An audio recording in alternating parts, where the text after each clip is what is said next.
The following video contains frank discussion about sex and sexuality. Viewer discretion is advised. Hello, friends and well-wishers. I mean, seriously, the guy you just saw is going to be talking about sex. Last warning. Hello, friends and well-wishers. It's going to be tough not to think about him having sex. I'm just saying, have a puke bucket handy. Hello, friends and well.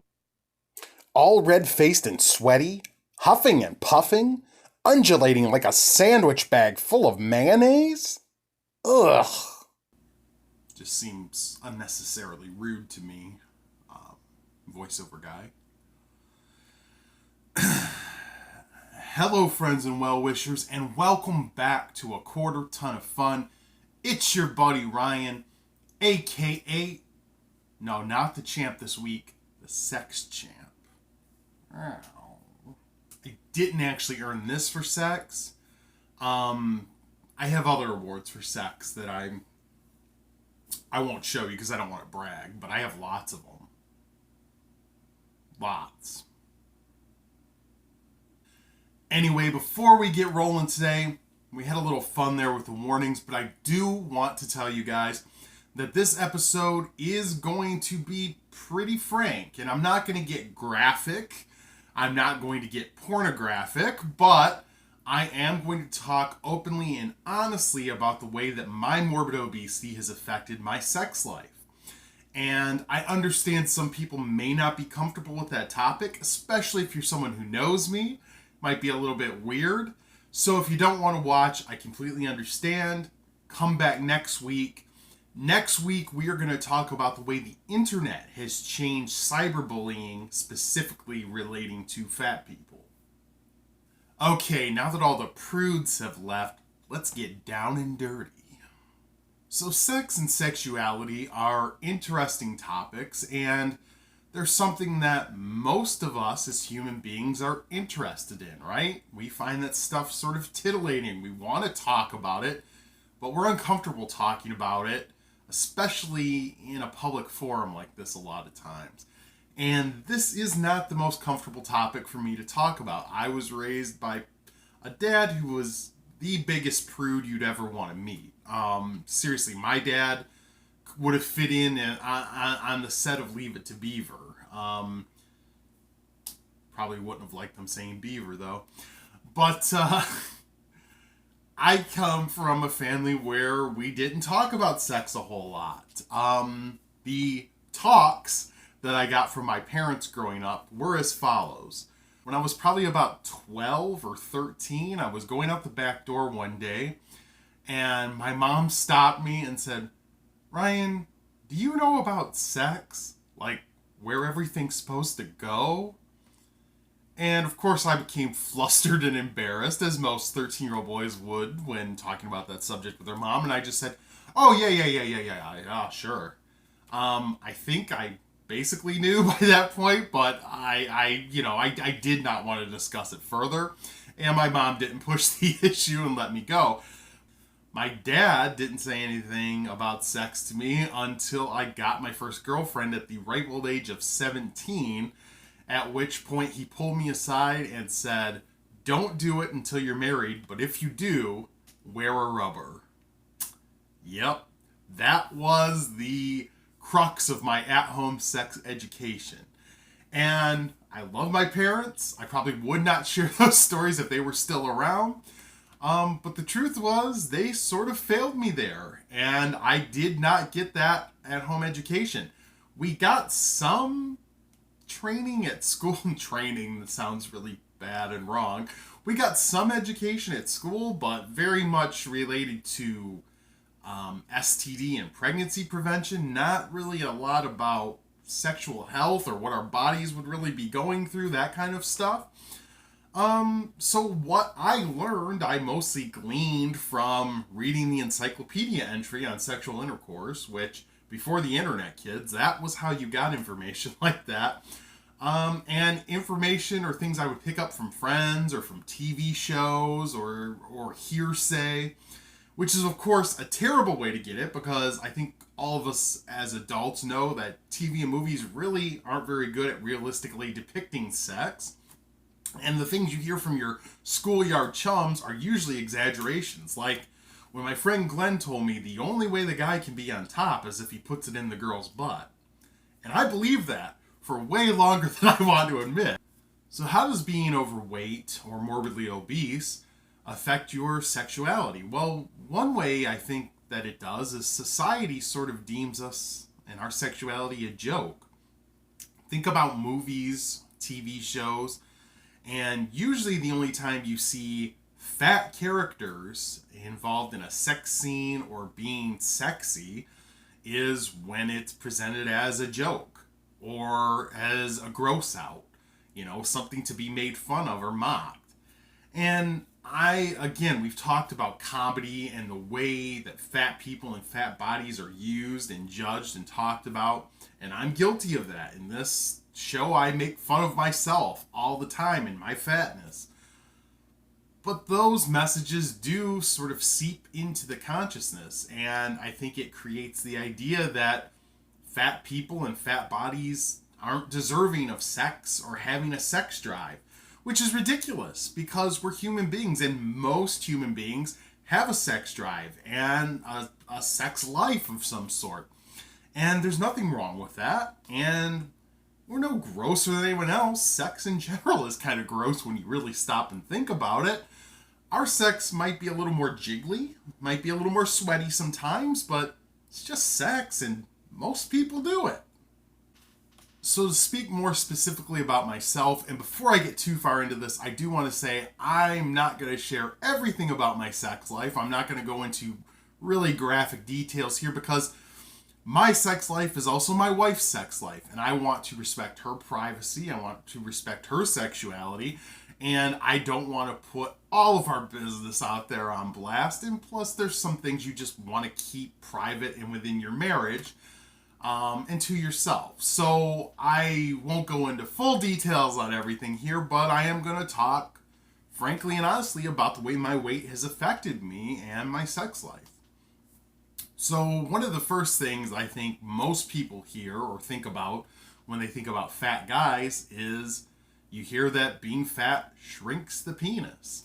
Is that true? Well, technically no. Being fatter doesn't shrink your penis. Your penis is still the same size no matter what weight you are, but your penis can look smaller and can effectively be smaller for the amount of it that you can use. So as far as looking smaller, well, think about it this way. If you took a hot dog and set it on a dinner plate, and then you took that same hot dog and you set it on a tea saucer, it's going to look a lot bigger on the tea saucer than it does on the dinner plate. Well, my body is not even a dinner plate. I'm a full platter, baby. And so when you see that hot dog in relation to that, it's going to look smaller than on the tea saucer size guy, who might be packing the same amount of beef as that in that hot dog.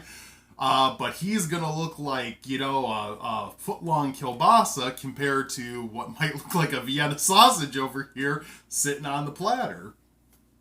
So visually, it makes a difference. And also, we got to talk about the fupa. What's the fupa, you might be asking? Well, dictionary.com says it stands for fat upper pelvic area. But no one says pelvic. Most of the time, if you're talking about a guy, it's fat upper penis area. And there's another P word you can use for women there. I'm not going to use it because I am too classy to say that word on my channel, but you can figure it out. So it's the fat pad that is above your genitals, kind of between your stomach and where your genitalia start, that area. The fatter you get, the more fat you carry there. And that fat can hide a portion of the penis, especially when he's not excited, when he's at rest. He can sort of turtle up and hide in there. So even when a man is excited, a portion of the penis is then buried under that fat, and so there's less penis to use. You can still use it, you just kind of gotta finagle or push the fat back, there's ways around that. And I will say that as I have lost weight, I have gained some visual length back to the little fella. Big fella. Average fella. But anyways, I have gained some back, and I've read studies where people will say like, "Oh, you gain a half inch for every 30 pounds you lose." Well, that is not true in my experience, and if it is, by the time I hit my goal weight, I'm going to start a new career as a porn star named Long Dong McWangerstein. Watch for my movies; they're going to be really bad. But you do gain some back, and I'm hoping to gain a little more. I've never had any complaints from my audience of one. But who wouldn't like a little more to play with, so to speak? So what about the ability to perform, the desire to perform? As my health and my weight was going up, my health was going down, I found my desire for sex, my libido, was tanking. And, I've always, previously to the last year or two before I started my weight loss journey, I had always had a fairly strong libido. From the time I hit puberty until then, I was, I getting a little flustered talking about this stuff. I think I was like your typical red-blooded American male. I pretty much, every day or so would like a release for that libido, and one way or another. And I found that as my health was getting worse, that was going down and down and down from a daily desire to more like every other day to couple times a week until finally maybe about once a week.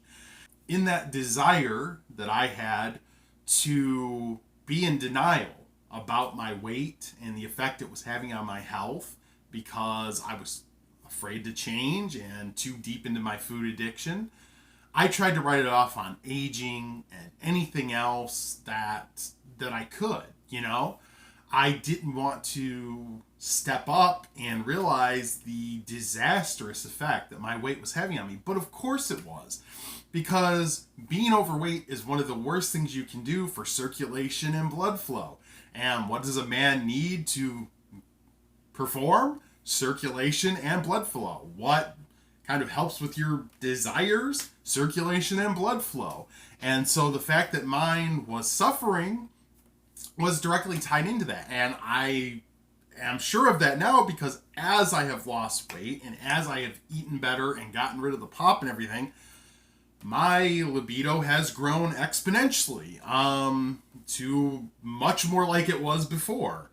And to an almost shocking degree how fast it came back. And I also think part of that, of course, is the mental health aspect. When you're dealing with depression, you're not in the mood. When you're taking a drug for depression and anxiety, that can have an effect on things too. And as my depression has gotten better and under more control, and as my weight has come down and my health has improved, that area of my sex life has improved greatly. And I'm happy about that, because I honestly was a little worried that, maybe I was going to have to start looking into pills or powders or potions to get the little soldier to salute. But now he's saluting. He's ready for a promotion. He's moving up the ranks. So we talked about how weight can affect size and desire, but what about when it's really time to perform, when it's time to get in the bedroom with your mate, your spouse, your partner, and get down to business? Obviously, being this big, it affects your performance in the bedroom in a myriad of ways. And one of those is the positions that you can use, because a lot of sex positions require one partner to put a lot of their body weight on or above the other partner and either hold themselves up or kind of squish them. And I love my wife. I don't want to kill her. I don't want to collapse my weight down upon her. So it does affect what we can do in the bedroom and how we can relate to each other in that way. Boy, I'm uncomfortable talking about some of this stuff. I didn't realize what a prude I was until you start talking about this stuff on YouTube. Now, probably the obvious solution that people would think of is, well, have her be on top. You know, there's lots of ways that can happen. But when you're as big as I am and as wide in the hip area as I am, that can be difficult too for her to comfortably straddle this war horse and ride. You know, where there's a will, there's a way. We've always found a way to get Mr. Winky to the honey pot and enjoy ourselves and have fun. And obviously it worked at least once because we have a son to show for it. So that's proof that I had sex at least once. But it does affect the positions you can use, and it also affects sort of the way you relate to your partner. You know, you're in the bedroom, you're getting the festivities going, it's sexy time, you're feeling good, and when I try to position this heft, move it around the bed, it is not graceful, it is not sexy, it is not sensual. It is a big giant man trying on an unwieldy bed, trying to move around and get on his knees or get on his side, you know, whatever I'm trying to do. And so I may not always keep my wife turned on, but I always keep her entertained because it's got to be funny watching me trying to move her around. And luckily, you know, we have a good relationship. We can laugh at our foibles in the bedroom. And I think you got to laugh sometimes. You stop and think about the ridiculousness of what sex is and how we do it, and it's funny, you know? So we have fun with that, and it's not embarrassing, but I could definitely see if you were someone this size and you're getting with someone who you haven't been with for years and years and years, like I have with my wife, how that could be, you know, embarrassing and tough. So it's definitely something that one of the reasons I am looking forward to losing weight is so we can try some different things that we haven't been able to do in a long time. So we can be a little more adventurous. So we can do more things without the threat of immediate death if I, you know, some of my body weight falls on her. And so it's kind of an embarrassing thing to talk about. But it's true, you know, who doesn't want a better sex life? And if this is what's holding me back from that, I want to make sure I can, you know, change that. I've spent my 20s and 30s in this gigantic, out of shape body, wasting a lot of those prime years before the day comes that my libido really does just go down from age and everything. I want to enjoy my sex life and my intimate relationship with my wife, and I want to make sure we get as much enjoyment out of that as we can. And I want to be in a body that it may never be Mr. Universe, it may never, you know, I'm never going to be a Calvin Klein model, but a body that can function better and allow me to do more of my husbandly duties. As always, guys, subscribe to the channel. When you do, that little white button is there. Click that. That's going to give you a notification every time I put out a new video. And give me a thumbs up. Those thumbs up are awesome to get, and they help kind of grow your channel from what I've heard. So if you haven't yet and you're still watching this, give me that thumbs up. You can interact with me on social media. I'm on Instagram at A Quarter Ton of Fun. I post a lot of fun stuff. I just posted some pictures of a cool turkey chili that I made, and it looked really good. And I'll give you the recipe if you want. Next week, as I mentioned earlier, we're going to talk about the internet and the way that things like social media and internet memes and just the anonymity of the internet has changed the way that bullying of fat people happens. I want to thank those of you who stuck around for this episode. I know this can be an embarrassing topic to talk about, especially when it's someone you know telling you about his sex life and telling you about his sexual failings because of fatness. It's kind of weird, right? But the truth is that sexuality and sexual needs are something that most human beings have.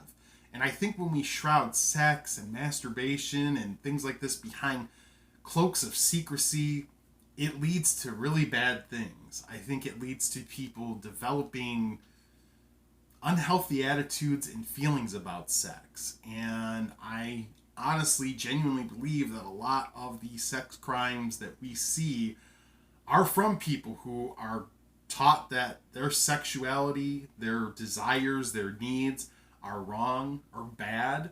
And I think that can really mess with someone's head. So I think it's important to talk about this stuff, as uncomfortable as it can be sometimes. You know, it's kind of like pooping. For the most part, when it comes to sex, we all do it in some way, shape, or form. Everyone does it. Is it really that embarrassing to talk about? So yes, sex is another one of those areas that I'm hoping to improve in my life. And I think we all are in some ways, right? So whether you're pitching, catching, visiting Rosie Palmer, or the man in the boat, or any other thing that you might be doing with someone else or yourself, I want you to know that you are Damn sexy. whether you're putting it in or having it put in you.